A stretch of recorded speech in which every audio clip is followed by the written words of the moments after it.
કૌભાંડી મોન્ટુ પર ગુજરાત ફાર્મસી કાઉન્સિલના સભ્યએ પ્રહાર કર્યા। ચેરમેન બન્યા બાદ કરોડોની ગેરરીતિ આચરી હોવાની વાત તેમણે કરી છે અને હસમુખ વાઘેલા ગુજરાત ફાર્મસી કાઉન્સિલના સભ્ય છે।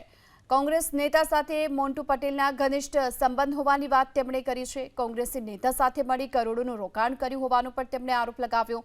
મોન્ટુ પટેલે વિદેશમાં પણ કરોડોનું રોકાણ કર્યું અને 2023માં હસમુખ વાઘેલાએ મોન્ટુ પટેલને હરાવ્યો હતો। અખબારો દ્વારા એવું જાણવા મળ્યું છે કે મોન્ટુ પટેલે 5600 કરોડથી પણ વધારે ભ્રષ્ટાચાર કર્યો છે। ઘણા બધા અખબારોએ એમની સંપત્તિની વિગતો પણ દર્શાવી છે અને ઘણા બધા અખબારોએ લખ્યું પણ છે।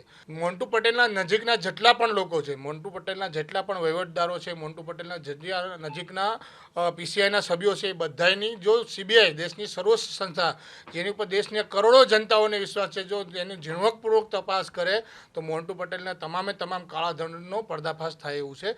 મારી આપના માધ્યમથી સીબીઆઈને અને દેશની સરકારને, ભારત સરકારને નમ્ર વિનંતી છે કે આમાં ઝીણવટપૂર્વક તપાસ થાય, એના સગા સંબંધીઓની તપાસ થાય, બોમ્બેની અંદર પણ તપાસ થાય, એમના કોંગ્રેસના જે સાથીઓ છે, જે કોંગ્રેસના સાથી સાથે એમને ઇન્વેસ્ટમેન્ટ કર્યું છે, એ પ્રખ્યાત ન્યૂઝપેપરે છાપ્યું છે કે ભાઈ એમને 350 કરોડથી પણ વધારે એ કોંગ્રેસના નેતા સાથે ઇન્વેસ્ટમેન્ટ કર્યું છે। એ કોંગ્રેસના નેતા અવારનવાર એમની સાથે દરેક જગ્યાએ મિટિંગમાં જોવા મળતા હોય છે, એમની પણ સઘન તપાસ થવી જોઈએ।